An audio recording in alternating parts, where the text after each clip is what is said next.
मछली बेचने वाली बनी 100 करोड़ के महल की बहू। आय हाय खूब मटकाई के कमर पतरी सैया मारेला गड़हैया में गरैया मछरी, सैया मारेला गड़हिया में गरिया मछरी। अरे तुम लोग मछली पकड़ने जाते हो कि नाचने लग जाते हो? मछली लेकर तुम लोगों की दुकान पर हम कब तक संभालें? चलो चलो अपनी मछलियां बेचो। आवत है सोनाक्षी बिटिया, आज मुझे कैसे भी करके 400-500 रुपए जमा करने, मछली बेचने का कोई जुगाड़ बता। बस इतना कह दो ताई, ताजी बड़ी मछली के साथ एक मछली फ्री। बड़ी वाली का दाम अधिक होता है, आप साथ में एक छोटी मछली डाल दो, 3 सुनते ही कोई भी खरीदेगा। अब वाह सोनाक्षी, तेरा दिमाग तो बहुत तेज चलता है। हमेशा से तू हमारी मदद करती आई और कभी पीछे नहीं हटती। मैं पीछे कैसे हो सकती हूँ सरोजनी ताई? आप सब लोग मेरे बचपन से ही परिवार जैसे रहे हो, कैसे भूल जाऊं आप लोगों को। अरे चलो चलो, दुकान पर ग्राहक आ गए होंगे। ये है मुंबई के कोलीवाड़ा में रहने वाली सोनाक्षी, जिसका स्वभाव बहुत अच्छा है। सबकी मदद करती फिरती है, बस बेचारी की माँ नहीं है। परिवार में भाई बहन और पिता है। घर का खर्च चलाने के लिए खुद ही मछली पकड़ने जाती है और मछली बेचती है। फिलहाल तो अपनी दुकान को संभालती है। दीदी, ये पापलेट मच्छी कितने की है? 300 रुपए किलो है बाबा। अरे आप तो बाकी मछली वालों से 100 रुपए ज्यादा महंगी दे रही हो। देखो बाबा, मैंने आज ही पापलेट मछली पकड़ी है। उनकी मछली 1-2 दिन पुरानी होगी। अगर तुमको वहाँ से लेनी है तो ले सकते हो, बाकी ताजी मच्छी का यही दाम है। अच्छा तो आप ही दे दो। फिर सोनाक्षी उस लड़के को 1 किलो मछली बेच देती है। ऐसे वो मछली बेचने के लिए आवाज लगाती रहती है। साथ ही धीरे धीरे शाम हो रही थी तो लाइट जल जाती है। ताजी पापलेट, ताजी सुरमई लो, आज की पकड़ है बहन जी, आओ आओ ले लो। तब एक औरत आती है और सोनाक्षी तराजू में तोल कर 2 किलो मछली उसे दे देती है। वहीं सरोजनी, आइए 2 मछली पर 1 मछली फ्री, 2 मछली पर 1 मछली फ्री। धीरे धीरे सबकी मछलियां खत्म हो जाती हैं और सारी मछुआरिन घर जा रही थी। सोनाक्षी की भी 2 मछलियां बच जाती हैं।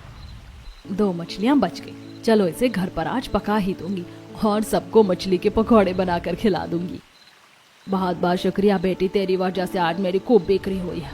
आज कम से कम मैंने 2000 कमा लिए तेरी वजह से, नहीं तो इतने कमा भी नहीं पाती।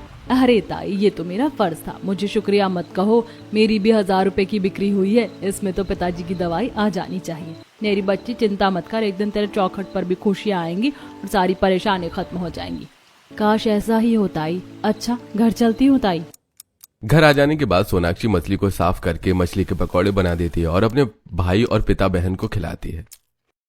वाह बेटिया, तूने तो बहुत अच्छे मच्छी पकौड़े बनाए हैं। जरा और दे, वैसे भी तूने मुझे ही 2 ही दिए हैं।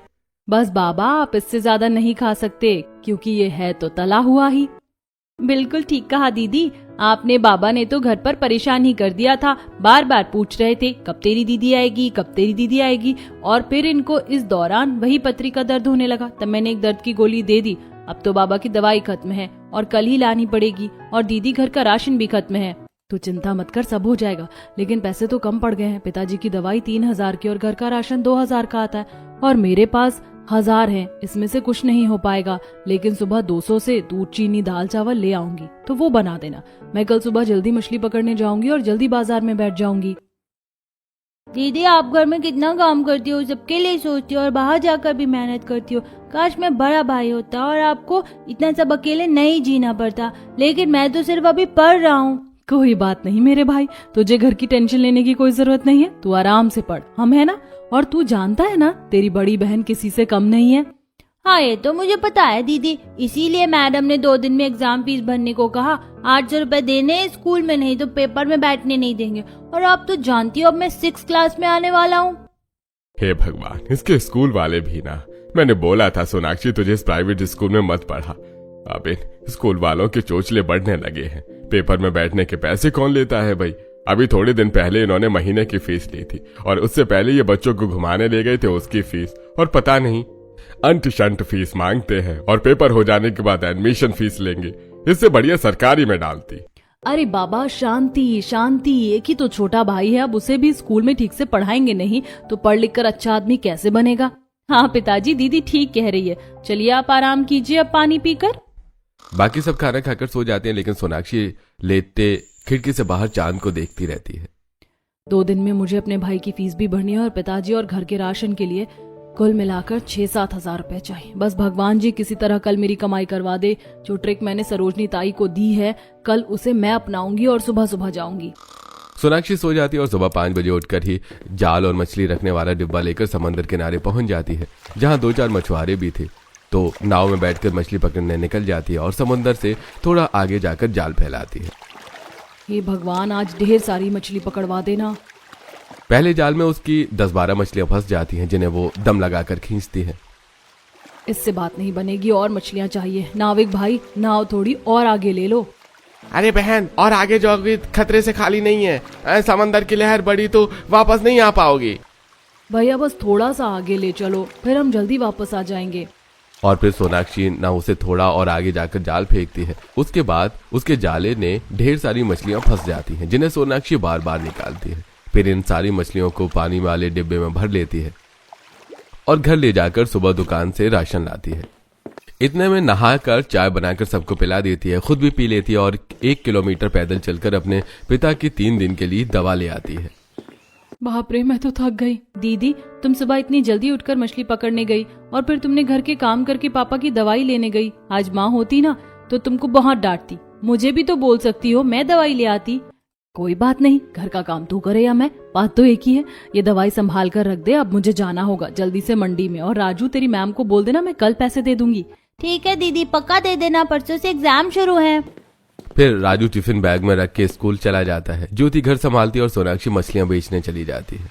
आज 8 बजे से रात को 8 बजे तक तो मछली बेच कर जाऊंगी। मछली ले लो, मच्छी 300 रुपए किलो, मच्छी सुरमई मछली, ताजी मछली, भांगड़ा मच्छी, ताजी मच्छी। मछली पर हवा करते करते आधा घंटा हो जाता है। बर्फ की सिल्ली भी थोड़ी पिघल गई थी और कोई मछली खरीदने नहीं आया। कोई खरीदने नहीं आया? अरे मैं तो भूल गई, मैं छोटी मछलियां भी तो निकाली थी। मछली ले लो, मछली बड़ी बड़ी 2 मछली पर 1 मछली फ्री, बड़ी बड़ी 2 मछली पर 1 मछली फ्री। आइए आइए, ताजी मछली को सस्ते में ले जाइए, आइए आइए। अरे सच में तुम 2 बड़ी मछली के साथ 1 मछली फ्री दे रही हो, तो जरा जल्दी दे दो। ये लो काका, मैंने तोल दी है, 2.5 किलो वजन है। ये लो तुम्हारे 400 रुपए। ऐसे धीरे धीरे सोनाक्षी के 2 मछली पर छोटी मछली फ्री देने पर 4-5 लोग खरीद कर ले जाते हैं। तो कुछ 1-2 मछली खरीद कर ले जाते हैं, जिससे शाम तक वो 4,000 रुपए कमा लेती है। शुक्र है 4,000 की कमाई तो हुई, लेकिन सुबह से कमर तोड़ रही हूँ। 6-7 हजार की उम्मीद थी, पर कोई बात नहीं, सारा माल बिक गया। तब सोनाक्षी घर जाती है। बहन ने दाल चावल बनाए होते हैं, सब खाते हैं। खाना खाने के बाद राजू अपनी बहन के कंधा दबाने लगता है। अरे अरे राजू, तू ये क्या कर रहा है? सो जा बेटा, कल सुबह स्कूल जाना है। और तूने एग्जाम वाली तैयारी करी? कौन सा पेपर है? अरे दीदी, मेरा ड्राइंग का पेपर है, 3 दिन बाद मैथ्स का पेपर है, तो मैं मैथ्स की प्रैक्टिस करता हूँ और आप थक गई होंगी, इसलिए मैं आपकी थकान मिटा रहा हूँ। आप चुप हो जाओ, बहुत सवाल करते हो। बहुत बढ़िया, ऐसे ही दीदी को डांटा कर, देख तो कैसे चुप हो गई। तुम दोनों भी ना बहुत प्यारे हो। फिर सब घर में सो जाते हैं। सोनाक्षी अपने भाई के स्कूल जाकर एग्जाम फीस भर देती है। सोनाक्षी, मैं जानती हूँ अपने घर में तुम ही करने वाली एक ही हो, इसीलिए मैं तुम्हें थोड़ी और टाइम दे देती हूँ। लेकिन इसका मतलब ये नहीं है कि मैं स्कूल के रूल्स ब्रेक करूँ। रूल्स आर रूल्स, इसीलिए पहले ही बोल रही हूँ। 2 हफ्ते बाद पेपर खत्म हो जाएंगे और पेपर खत्म होते ही छुट्टियों में एडमिशन चालू हो जाएंगे। तो इसके 7th क्लास की फीस 2,000 रुपए होगी और बुक्स वगैरह लगाकर 5,000। तो पैसे जमा कर लेना। बाकी तो राजू पढ़ाई में बहुत इंटेलिजेंट है, इसीलिए उसकी पढ़ाई मत छुड़वाना। जी मैडम। चेहरे पर मुस्कुराहट होने के बावजूद भी सोनाक्षी के मन में बहुत टेंशन थी। घर जाते जाते वो घर का राशन भी भरवा देती है। 1 हफ्ता आराम से चल जाता है, फिर थोड़ी थोड़ी कमाई होने लगती है। इसी बीच जब सभी औरतें मछली बेच रही थी, तभी हफ्ता वसूलने वाला गज्जू आ जाता है। ए कांता दाई, चल चल 500 रुपए निकाल, हफ्ता देना है कि नहीं? हाँ, मछली पिछली बार में हफ्ता लेने आया था, उसका भी हफ्ता देना। ये मेरे को येड़ा समझाए क्या तू? कांता ताई नाम है मेरा, औरत समझकर हल्के में मत लेना। और कौन सा हफ्ता? 500 रुपए कैसा हुआ? 200 रुपए हफ्ता देते हैं हम, तो टोटल 400 हुए ना कि 1000। ओ सारी मछुआरे, सुन लो अभी के अभी, मुझे तुम सबसे 1000 रुपए का हफ्ता चाहिए, नहीं तो तुम्हारा जाला और नाव उठा लेंगे और जो यहाँ बैठते हो ये जगह भी खाली करवा देंगे। ओ भैया, तुम ऐसे कैसे हमसे इतना ज्यादा हफ्ता ले सकते हो? इतनी तो हमारी मछलियों की बिक्री भी नहीं है जितना तुम हमसे मांग रहे हो। और अगर हम तुम्हें इतना दे देंगे तो कमाएंगे क्या, घर क्या चलाएंगे? और तुम अचानक से हफ्ता भी नहीं बढ़ा सकते। 200 रुपए है तो 200 ही देंगे। हाँ हाँ, 200 है तो 200 ही देंगे। एक के बाद एक सारी औरतें सोनाक्षी के साथ खड़ी होकर उसके पीछे पीछे चिल्लाती हैं, जिससे गज्जू डर जाता है।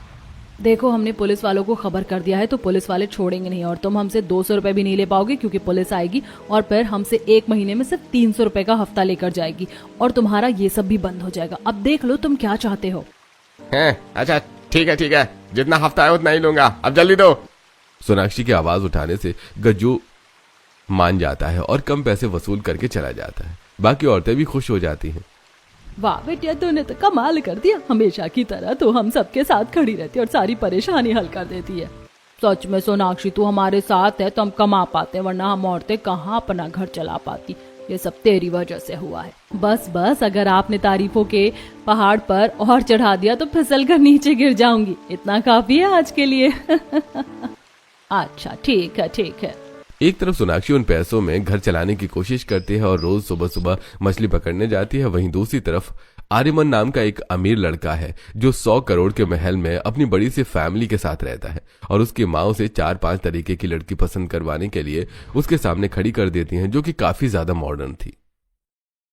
बेटा ये देख, पहले नंबर पर ये लड़की है, MBA कर रखी है इसने, मुझे तो बहुत पसंद। दूसरी नताशा है, ये ग्रेजुएट है लेकिन साथ में मेकअप आर्टिस्ट भी है। और इसके बाद तानिया, मोहिनी और सोनम है। कुछ ग्रेजुएट हैं, कुछ HD की हुई हैं, सब अमीर घर की लड़कियां हैं। खाना थोड़ा बहुत बना लेती हैं, इंटेलिजेंट काफी है, तो पसंद कर बस।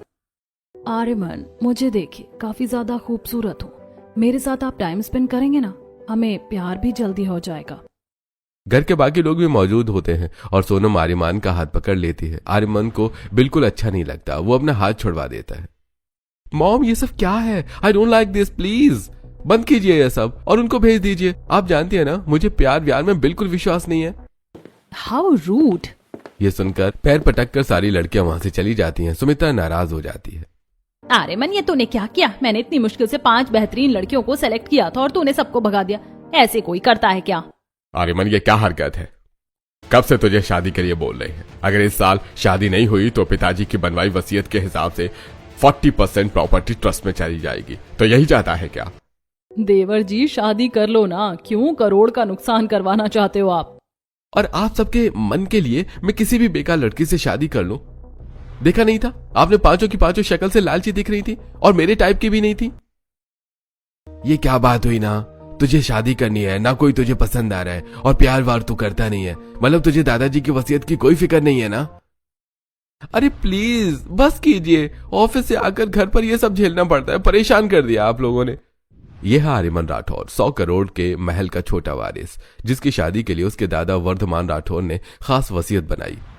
अरे वो शादी के जंजाल से परेशान था। दूसरी तरफ सोनाक्षी अपने पिता की बिगड़ती हालत को देखकर परेशान थी। अब उसके धीरे धीरे ज्यादा दर्द होता था। तब वो डॉक्टर के पास ले गई और डॉक्टर, देखिए अभी और दवाई पर नहीं चल सकते, इनका स्टोन बड़ा हो गया है, दर्द दिल से बर्दाश्त होता नहीं है, हमें इसी हफ्ते जल्द से जल्द ऑपरेशन करना होगा, वरना इनकी तकलीफ और बढ़ सकती है और ऑपरेशन में कम से कम 70,000 रुपए का खर्चा आएगा। 70,000 डॉक्टर, ये तो बहुत ज्यादा है, कुछ कम नहीं हो सकता? कम करके ही बताया है, इसमें ऑपरेशन और दवाई का खर्चा है। 70,000, ये 5,000 राजू की एडमिशन फीस और फिर घर का राशन और बाबा को फल फ्रूट भी खिलाने होंगे। कैसे होगा इतने सारे पैसों का इंतजाम? सोने की बाली बेचकर भी 10,000 से ज्यादा नहीं मिलेगा। आपने सुन लिया ना? जी डॉक्टर। सोनाक्षी अपने पिता को ऑटो में बिठाकर ले जाती है। ज्योति के पूछने पर सब कुछ बता देती है। फिर सोनाक्षी माँ का संदूक खोलकर अपने सोने की बाली निकाल दी और सुनार पर बेचने चली जाती है, जिसका महज उसे 18,000 रुपए मिल जाता है। इससे बात नहीं बनेगी, मुझे और पैसे चाहिए। सोनाक्षी मछलियां बेचने चली जाती है तो उसकी टेंशन देख जीजाबाई, सरोजनी, कांता सब पूछने लगती हैं और उसकी परेशानी देखकर अपने पैसे निकाल कर रखती हैं, जो कि जोड़ तोड़ कर 20,000 बन रही थी। बेटी सब ठीक हो जाएगा, तू चिंता मत कर, हम सब मेहनत करके तेरे पिताजी का इलाज करवाएंगे। आप सबने मेरे बारे में इतना सोचा, उसके लिए शुक्रिया, लेकिन आप सबको भी तो अपना घर चलाना है ना। मेरे परी तो पैसे दान नहीं कर सकते, आप मेरे साथ इमोशनल सपोर्ट में हैं, मेरे लिए यही बहुत है। कुछ देर बाद सभी औरतें मछली बेच रही होती हैं। सोनाक्षी और मछली पकड़ने जाती है। तब परेशान आर्यमन बॉर्डर पर बैठ जाता है, लेकिन अचानक से खाली बोट समुद्र के बाहर से पलट जाती है और आर्यमन डूबने लगता है। तब सोनाक्षी उसे मछली का जाल फेंक कर बचाती है। बचाओ बचाओ कोई मुझे, अरे बचाओ बचाओ। तुम्हें कुछ नहीं होगा, मैं हूं ना। तब सोनाक्षी उसे बाहर लेकर आती है। अरे बच गया, वरना दादाजी की वसीयत का क्या होता। तुमने कुछ बोला क्या अभी? वैसे कर क्या रहे थे छोटे बच्चों की तरह बोट में बैठकर? अरे यार, घर वालों से परेशान था इसलिए यहाँ बैठ गया। मुझे क्या पता था यूनिवर्स मुझे सुसाइड करवाने पर तो ले लिया है, पर थैंक यू, तुमने मुझे बचा लिया। थैंक यू की कोई जरूरत नहीं है, इंसानियत के नाते हेल्प की है मैंने। तुम्हारी थैंक यू सुनने के लिए नहीं। अब जल्दी से मछली पकड़ू, मुझे बहुत काम करना है। जिम्मेदारी नहीं होती तो मैं भी इस पानी के अंदर खुद को स्वाहा कर देती। अरे ऐसे मत बोलो, ठीक ठाक तो हो तुम, मतलब खूबसूरत हो। डोंट यू डेयर कि मैंने तुम्हारी जान बचा ली है तो तुम मुझे पसंद करने लगोगे। ये चीजी बातें मेरे साथ नहीं हो सकती। एक्सक्यूज मी, तुम ज्यादा ही आगे बढ़ गई हो, चलता हूँ मैं। आर्यमन फिश मार्केट की तरफ चला जाता है और सोनाक्षी भी मछली पकड़ने के बाद अपने काम पर आ जाती है। तभी कांताबाई और सरोजनी उसे देख उसकी परेशानी का जिक्र करते हैं। तब आर्यमन, देखिए मैं माफी मांगना चाहूंगा, क्या आप किसी लड़की के बारे में बात कर रही हैं? उसके पिता हॉस्पिटल में है? नहीं बेटा, लेकिन इसी हफ्ते उनका ऑपरेशन होना है। बेचारी रोज सुबह शाम मेहनत कर रही है। आइडिया, क्यों ना मैं इसी से शादी कर लूं? आर्यमन सोनाक्षी के पास पहुंचता है। कांताबाई आवाज लगाती रह जाती है। सुनो, मेरे पास तुम्हारे लिए एक बढ़िया डील है जिसमें तुम्हारा और मेरा फायदा हो सकता है। तुम तो वही लड़के हो ना जिससे थोड़ी देर पहले मैंने बचाया। अब तुम्हें कौन से फायदे की बात करनी है? कैसी डील? देखो, मैं बहुत बड़ी प्रॉब्लम में हूँ। अगर तुम मेरा साथ दोगी तो हम दोनों की प्रॉब्लम एक साथ सॉल्व हो सकती है, और उसका सोल्यूशन है कॉन्ट्रैक्ट मैरिज। तुम्हारा दिमाग खराब है क्या? Contract marriage? मैं तुम्हें ऐसी वैसी लड़की दिखती हूँ? देखो तुम जाओ यहाँ से। वैसे ही मुझे सारी मछलियाँ पकड़कर घर जाना है। मछली ले लो, मछली, बांगड़ा मछली, सुरमई मछली। पहले बात सुन लो, इतनी जल्दी नतीजे पर मत आओ। इसमें हम दोनों का फायदा है। देखो, मेरे घर वाले मेरी शादी के पीछे पड़े और मैं किसी से भी शादी नहीं कर सकता। अगर तुम मेरे साथ कॉन्ट्रैक्ट मैरिज करती हो तो 1 साल में हमारी ये कॉन्ट्रैक्ट मैरिज टूट जाएगी।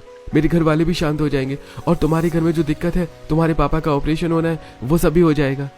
तुम्हारी हिम्मत कैसे हुई? कहाँ से तुमने मेरी इन्फॉर्मेशन निकाली है? देखो, मुझे देखकर अभी तुम मुझे पहचाना नहीं। मैं यहाँ का शहर का सबसे बड़ा करोड़पति इंसान हूँ, लेकिन शादी के मामले में मेरी किस्मत खराब है, इसलिए तुमसे हेल्प मांग रहा हूँ। या दिल समझ लो, उसके बाद तुम अपने रास्ते, मैं अपने रास्ते, और तुम्हारे घर में और भी खर्चे होंगे। मे बी तुम जितने बोलोगी मैं उतने पैसे की मदद कर दूंगा, बल्कि मैं तुम्हें 5 करोड़ दूंगा। बस तुम्हें मेरी पत्नी बनने का नाटक करना है। इसकी बात सुनकर लग रहा है 1 साल का ही तो कॉन्ट्रैक्ट है। अगर शादी कर लूं तो इसी हफ्ते बाबा का अच्छे हॉस्पिटल में ऑपरेशन हो जाएगा। वो ठीक से खाएंगे पिएंगे, राजू भी स्कूल में पढ़ पाएगा, और इन 5 करोड़ से तो मैं अपनी छोटी की भी शादी कर सकती हूँ। कॉन्ट्रैक्ट खत्म होने के बाद कोई इमोशनल ड्रामा नहीं। बोलो। मुझे मंजूर है। तो चलो शादी की शॉपिंग करवा देता हूँ। कॉन्ट्रैक्ट पेपर पर साइन भी कर लेना। अब मेरे दादाजी की वसीयत को कोई ट्रस्ट नहीं लेगा। सोनाक्षी अपनी सारी मछलियां कांताबाई और जीजाबाई को दे देती है और आर्यमन उनके साथ चली जाती है, जहां वो उसको एक्सपेंसिव साड़ी दिलाता है। दोनों मंदिर में शादी कर रहे थे और कॉन्ट्रैक्ट पेपर भी साइन हो जाते हैं, जिसके बाद आर्यमन ऐसी गाड़ी से उतरकर सोनाक्षी को अपने 100 करोड़ के महल में लेकर आता है। ये देखकर सोनाक्षी की आंखें चौंधी आ जाती हैं। बाप रे, ये महल है या स्वर्गलोक? ऐसा तो मैंने कभी नहीं देखा। ऐसे ये बता रहा था कि ये महल 100 करोड़ का है। मुझे यकीन नहीं होता कि 1 साल तक मैं 100 करोड़ के महल की बहू हूँ। लगता है भगवान ने मेरी गरीबी देख मुझे 1 साल के लिए करोड़ों के महल की बहू बना दिया है। आर्यमन, ये क्या है? तू एक लड़की से शादी करके आ गया। कल तक तो तुझे किसी लड़की से शादी नहीं करनी थी। तुझे किसी से प्यार नहीं हो रहा था? या अचानक से क्या कर दिया तूने? और तूने अपनी आप शादी कर ली, हमें बताना जरूरी नहीं समझा? हम कुछ है नहीं क्या? माँ, जब शादी नहीं कर रहा था तब दिक्कत, अब कर ली तो भी दिक्कत। आप जो चाहते थे मैंने बस वही किया है, जिस भी तरीके से किया हो। अरे मैं तेरा दिमाग खराब हो गया है क्या? कुछ भी बोल रहा है। और ये है कौन? देखने से तो गरीब घर से लगती है। सोनाक्षी सास ससुर के पैर छूकर, आपने बिल्कुल ठीक समझा पापा जी। गरीब घर से हूँ, व्यवसाय से मछली बेचने वाली लड़की हूँ। ओह माय गॉड देवर जी, आपने एक मछली पकड़ने वाली लड़की से शादी कर ली। आपका टेस्ट इतना कैसे खराब हो सकता है? माँ जी, मीट माई देवरानी, हमारे घर की नई बहू, मछली बेचने वाली। भाभी, हमारे 100 करोड़ के महल में प्लीज बदबू मत फैला देना। निकिता, अब ये इस घर की बहू है। मैं इसका अपमान सहने के लिए इसे यहाँ लेकर नहीं आया हूँ। ऑफिशियली, टेक्निकली, इमोशनली ये मेरी वाइफ है। मैं चाहता हूँ आप सब इसे सम्मान दें। वाह बेटा, तू तो गलती करने के बाद नाराज होने का मौका भी नहीं दे रहा, लेकिन इतनी जल्दी तो इसे नहीं अपना सकते। कोई बात नहीं माँ जी, मैं अपने ससुराल में सबका दिल जीतने की पूरी कोशिश करूंगी। अगले दिन सोनाक्षी बहू का फर्ज निभाते हुए पहली रसोई का खाना बनाकर सबको खिलाती है, जिसे खाते ही सुमित्रा, मानना पड़ेगा, तुम्हारे हाथों में स्वाद तो है। हाँ, आज से पहले मैंने सोया चाप की सब्जी किसी भी पार्टी में इतनी बढ़िया नहीं खाई। शुक्रिया माँ जी, पापा जी। अब ये दिन आ गए हैं कि मछली वाली के हाथ का बना खाना खा रहे हैं हम लोग। कितनी बातें बनाएंगे कि 100 करोड़ के महल की छोटी बहू एक मछली पकड़ने वाली है। भैया आर्यमन राठौर नाम है मेरा, किसी की इतनी मजाल नहीं है कि कोई मेरे सामने आकर ये बोल जाए, और किसी को पता भी नहीं है, लेकिन शायद आप घर वाले ही गाना गाकर सबको बता देंगे। तो अब आप खुद ही देख लो, इसमें आपकी इज्जत है कि नहीं है। यह सुनते ही अभिषेक का मुंह बंद हो जाता है। 2 दिन बाद ज्योति का सोनाक्षी को फोन आता है। दीदी बाबा की तबीयत खराब हो गई है, वो अस्पताल में एडमिट है। अपने पैसों का इंतजाम किया क्या? बाबा हॉस्पिटल में? तू चिंता मत कर, मैं पैसे लेकर आती हूँ। सोनाक्षी कमरे में हड़बड़ी करते हुए पर्स उठाकर सामान रखने की कोशिश करती है। उसके हाथ पैर कांप रहे होते हैं। यह देखकर आर्यमन उसका हाथ पकड़कर, अरे क्या हुआ, इतनी ज्यादा परेशान क्यों हो? बाबा हॉस्पिटल में है? हाँ, बस वो जल्दी से ठीक हो जाए। मैं हूं ना, तुम्हें किसी चीज की टेंशन लेने की जरूरत नहीं है, चलो। आर्यमन सोनाक्षी को गाड़ी में बिठाकर अस्पताल ले जाता है, जहां बेस्ट हॉस्पिटल में रामपाल का पथरी का ऑपरेशन होता है और उसे बेस्ट ट्रीटमेंट मिलती है। और ट्रीटमेंट हो जाने के बाद सोनाक्षी और आर्यमन पेशेंट से मिलते हैं, उसे फ्रूट्स वगैरह खिलाते हैं। बाबा आप चिंता मत करो, थोड़े दिनों में ठीक हो जाओगे। मेरी बेटी है तो मुझे किसी चीज की चिंता करने की कोई जरूरत नहीं है। और अब तो मुझे दामाद के रूप में बेटा भी मिल गया है। आप बिल्कुल चिंता मत करना, आपकी बेटी का मैं अच्छे से ख्याल रखूंगा और यहाँ आपका अच्छे से ट्रीटमेंट मिलेगा। दीदी, राजू की एडमिशन फीस। ज्योति माफ करना, इस टाइम मैं हूं नहीं, लेकिन ये ले लाख रुपए, इससे राजू की एडमिशन फीस, उसके लिए नई यूनिफॉर्म, नई बुक्स, नए शूज, उसको जो भी चाहिए दिला देना, और तू भी ले लेना, ठीक है? आप चिंता मत करो दीदी, मैं सब संभाल लूंगी। कुछ देर बाद सोनाक्षी अपने भाई से मिलकर चली जाती है। आर्यमन ने एक तरफ से सोनाक्षी की सारी परेशानी खत्म कर दी। उसके पिता भी ठीक थे, भाई अच्छे से स्कूल में जा रहा था और अब खाने पीने की भी घर में कोई कमी नहीं थी। वहीं दूसरी तरफ सोनाक्षी अपने ससुराल की जिम्मेदारी उठाकर सबका दिल जीत रही थी। देवराज राठौड़ का एक्सपोर्ट का बिजनेस था। तब किसी ने उसे सी फूड का माल एक्सपोर्ट करने के लिए दिया होता है। वैसे वो दूसरे प्रोडक्ट को एक्सपोर्ट करता था। तब अभिषेक खबर देता है, पिताजी हम फंस गए, हमें जिसने अपना माल एक्सपोर्ट करने के लिए दिया था उसकी अधिकतर मछलियां खराब है। ऐसे में तो लाखों करोड़ों का नुकसान हमारा होगा। क्या करें आप? जल्दी से आप वहां चलिए। क्या? पापा जी, वैसे मुझे आपके काम में दखल नहीं देना चाहिए। अगर आप इजाजत दें तो मैं वहां पर आ सकती हूँ। मुझे पता चल जाएगा कि वो कैसे खराब हुआ है। देखो सोनाक्षी, यहाँ पढ़े लिखे लोग काम कर रहे हैं, हमें नहीं लगता कि हमें तुम्हारे सजेशन की जरूरत है। लेकिन अगर सोनाक्षी कह रही है तो देखने में क्या हर्ज है। ठीक है बहू, तुम चलो। सोनाक्षी अपने परिवार के साथ गाड़ी में बैठकर बंदरगाह की एक्सपोर्ट वाली जगह पर पहुंचती है, जहां मछलियों को देखते ही छूते ही सोनाक्षी बता देती है, पापा जी ये गलत टेम्परेचर पर स्टोर हुई है, ऊपर से बर्फ की लेयरिंग भी सही से नहीं की है, और ये जो सप्लायर है ये ताजा पकड़ नहीं देता है। क्या मतलब? जिसने हमें ये माल दिया है उसने हमसे गद्दारी की है? मैं तो उसे छोड़ूंगा नहीं। अगर ये सारा माल एक्सपोर्ट हो जाता तो हमारी इंडस्ट्री की कितनी बदनामी होती। अरे फिलहाल ये बताओ कितनी सारी मछलियां अब एक्सपोर्ट होने के लिए कहां से आएंगी, वरना हमें करोड़ का नुकसान होगा। माँ जी एक तरकीब है, हमारे कोलीवाड़ा में हम सारी मछुआरिन की मछलियां ले सकते हैं, वो यही माल बेचते हैं। अगर आप उन्हें एक्सपोर्ट कर दो तो आपका काम भी हो जाएगा और उनका भी भला हो जाएगा। वाह बहू, ये तुमने बहुत अच्छी बात कही है। अब लगता है सही मायने में तुम हमारे घर की बहू हो। तब सोनाक्षी अपनी मछली बाजार की औरतों से अपने ससुर का सारा माल एक्सपोर्ट करवा देती है, जिससे मामूली औरतों को भी काफी अच्छा फायदा होता है और धीरे धीरे वक्त गुजरता है। एक दिन निकिता को अपने इवेंट में यूनिक ज्वेलरी पहनकर जाना होता है। तब सोनाक्षी समंदर के किनारे जाकर शैली बटोरती है और सी शैल वाली ज्वेलरी बनाकर निकिता को दे देती है, जिसे पहनकर वो खूबसूरत लगती है और इवेंट में सब उसकी तारीफ करते हैं। थैंक यू भाभी, मैंने आपको कितना गलत समझा, लेकिन आज आपकी वजह से मेरी इवेंट में बहुत तारीफ हुई। ये ज्वेलरी सच में लग्जूरियस लग रही है। Thank you Nikita. सोनाक्षी कमरे से बाहर निकलती है तो जेठानी टेंशन में होती है। क्या हुआ दीदी? अब क्या बताऊं, एनजीओ में कोई काम आया है और औरतों की कमी है। अगर कहीं से 50-60 औरतें मिल जाती तो मेरे एनजीओ का काम खत्म होकर माल आगे प्रोसीड हो जाता। आप टेंशन मत लीजिए, मेरी कोलीवाड़ा में इतनी सारी मछुआरिन है, आपका काम संभाल लेंगी। तब सोनाक्षी अपने एरिया की मछुआरिन औरतों को जेठानी के एनजीओ में भेज देती है वो सारा माल तैयार कर देती हैं, जिससे उन औरतों का फिर से फायदा हो जाता है।